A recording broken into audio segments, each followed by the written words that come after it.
C'est la 7e année consécutive que nous partons en vacances en vélo itinérance. Et croyez-moi, c'est une sensation de liberté incroyable. Et je voulais partager ça avec vous. Déjà, le plus dur pour les voyages à vélo, c'est de trouver une ville de départ où il y a le train et la ville d'arrivée où il y a aussi le train pour que vous puissiez faire la navette. Cette année, nous sommes partis, nous, de Rennes jusqu'à Dinard. Et pour cela, il faut être bien équipé et on va voir ça ensemble. Pour les sacoches, nous sommes partis sur les sacoches Ortlieb et vous verrez que le fait de les prendre par paire d'une couleur différente est judicieux. Le premier vélo, c'est le mien. On voit qu'on est quand même bien chargé. À l'arrière, on a des sacoches XL dans lesquelles je mets matelas et sac de couchage, gourde et tongs. Et au-dessus, un rack bag qui s'accroche sur les deux premières sacoches du bas dans lequel je mets la fin des matelas et sacs de couchage. Sur la roue avant, nous avons deux sacoches rouges dans lesquelles je mets tout ce qui est réchaud et nourriture. Sur le guidon, nous avons une sacoche pour mettre les affaires personnelles, le portefeuille. Et vous voyez que nous avons aussi le téléphone accroché pour celui qui guide avec l'application qui est vraiment très bien, Komoot.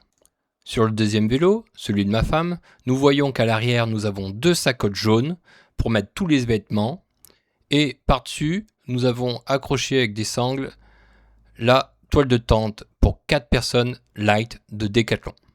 Devant, les sacoches blanches, on a les pulls, Gore-Tex et ou cape de pluie pour pouvoir changer rapidement pendant le trajet.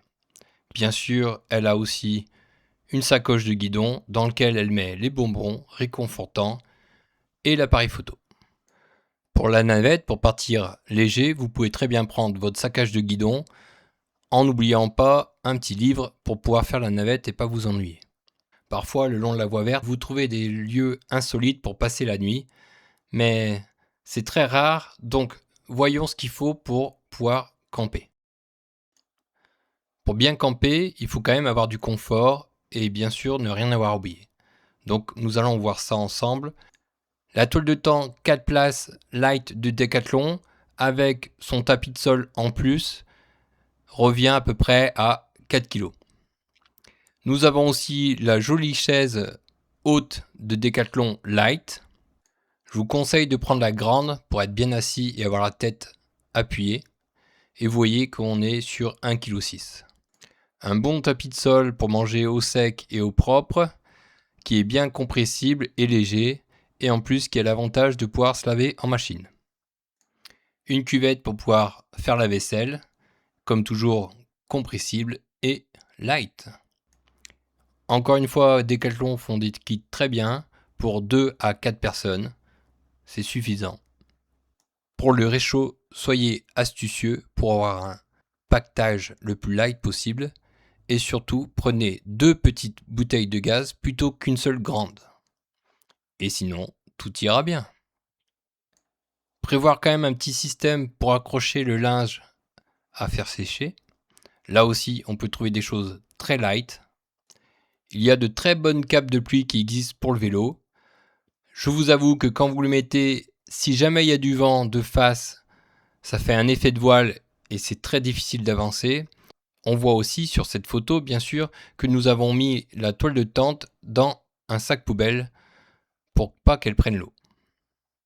Pour les enfants en bas âge, bien sûr, il existe de superbes remorques tulle qui font aussi par soleil, par pluie, très confortables pour les bébés et les enfants, et ils sont très à l'aise pour jouer.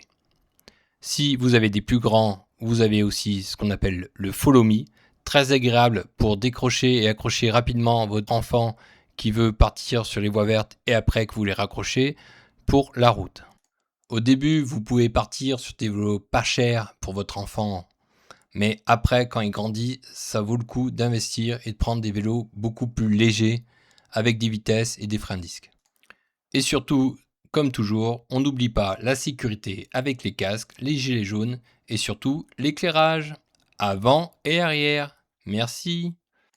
N'oubliez pas de vous abonner pour manquer aucune vidéo et surtout Dites-moi dans les commentaires pour la prochaine fois, est-ce qu'une vidéo spéciale canyoning vous intéresse?